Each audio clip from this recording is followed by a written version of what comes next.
Welcome back. Today is day 7 of our 10-minute vlogs. Crazy. A whole week. If you've missed any videos, make sure you go and check them out. I'll create a playlist so that you have easy access to all of them. It's kind of funny because I just finished posting day 6 and I was talking about how much to feed goats, and see, here's a perfect example that I overfed them last night, where they have extra hay still in their feeder and on the ground that's still clean. They're all chewing their cud, very happy. So obviously I fed them a little too much hay last night. So I'll give them a chance to clean this up. By the time I've done my other chores, maybe I'll give them a little bit of feed. But we got dumped with snow last night. I think they called for like 10 to 15 centimeters or something like that. And I'm telling you, there's a lot of snow. Look at this. No tracks anywhere yet. Perfectly fresh snow, right? Like, my goodness. Got lots of snow around here. Hello! Good morning! Oh, you guys look so frosty. Hello, Frosty. Good morning. Guys chatty. People tend to freak out when they see snow on a horse's back or ice like this. But the fact that it's not melting off of them means that they're retaining their body heat. So when you see a herd of cows or a herd of horses that's out in a pasture or a pen somewhere and they're covered in snow, that's actually a good sign. If it's melting off and everybody else is covered in snow, you may want to look at that animal. So we're going to get these guys some food, and then we're going to go try to light some of this brush on fire. There we go, everybody's got breakfast. So kind of rough eyeballing as far as how much hay I'm feeding them. I don't have flakes, which makes it a little bit more tricky. It doesn't even look like that much feed, but the basic math would be about 10 pounds of feed for Dottie, about 15 pounds for Grace, and then about 10 to 15 pounds for Raven over there. And then Charlie, Ladybug, and Jitterbug, about like 8 to 10 pounds each as well. So I kind of mentally go through, okay, how much does this feel like?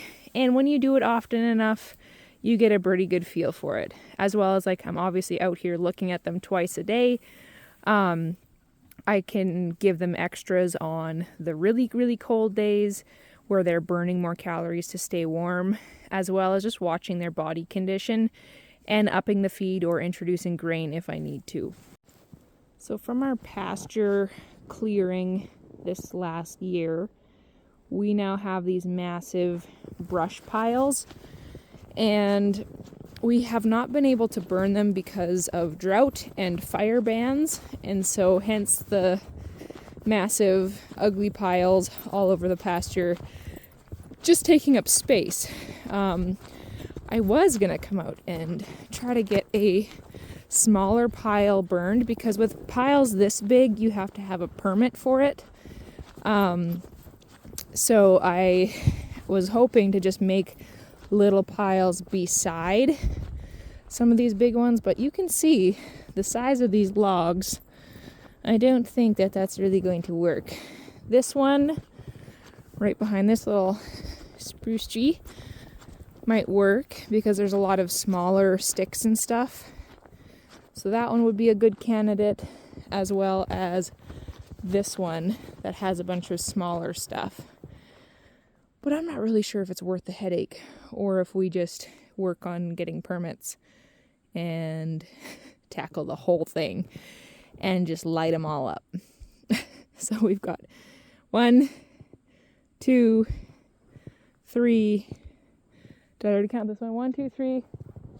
And then there's one more back there and another one back there. So 5 piles for sure. And then there's some sort of like a weird half a pile right there as well.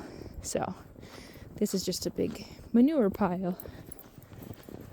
So I don't know, I think maybe I'm just gonna leave the fires for another day. I had great intentions to do that, but maybe not. Hello, Petey. How are you? Oh, of course the puppies are trying to steal all the attention. Hey, you gotta be nice. I was trying to say hi to Petey. Oh, you guys are silly.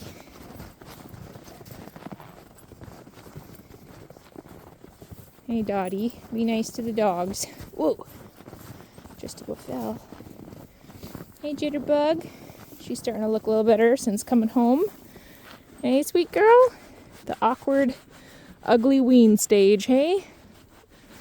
That's okay. You're gonna be pretty. Even more pretty than you already are. Ladybug, hi. Don't make us think that you look so sad and depressed with your ears like that. Yeah, you're just trying to pay attention to everybody else. You know, there's food somewhere else where you wouldn't have to be right by people's legs. That's right. She's got so much hair. Hey, you're so cute. Mr. Charlie, are you going to let me say hi? Yeah, I see that eye. Come on, just sniff. Just sniff and say hi. Ladybug, I might have to come around you.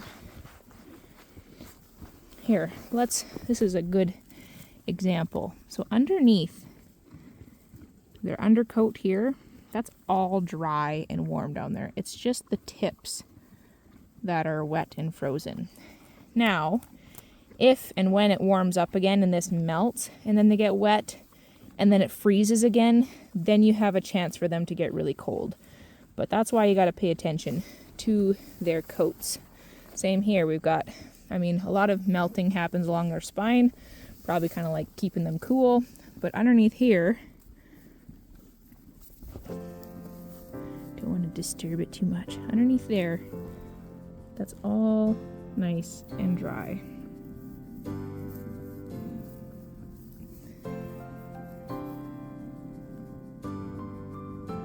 I'm just trying to focus. There you go. It's all nice and dry and warm underneath of there. Hey, girly. You guys look kind of sad, but I promise they're not. Hey, Charlie. I know. Would you at least come say hi then? Just reach and sniff my hand. Good boy. Good boy. Again? Good boy. It's a dance every single time. Then he's like, oh, that's not that bad. He's actually fairly good with his face. It's just once you start working your way back further, isn't that right, my friend? Yeah. Today felt like a little bit of a lackluster kind of day and a little bit of a lackluster kind of vlog for you guys this time. It's just kind of buckling down and bracing ourselves in some ways for the hard days of winter that are yet to come. And to finally wrap up our 7 days of 10-minute vlogs, I wanted to finish answering just a couple questions here.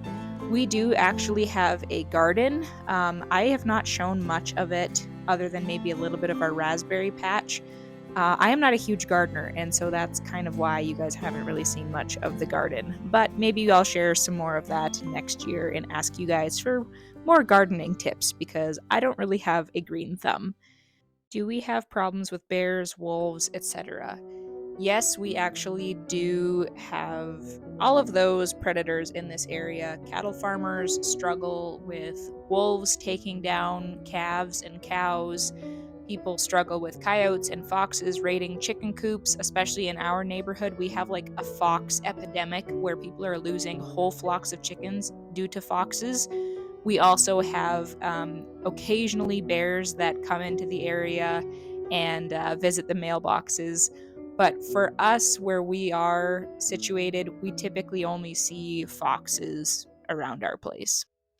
Coming up next, I want to devote more time to explaining what are our plans in the coming years, so make sure you guys stay tuned for that.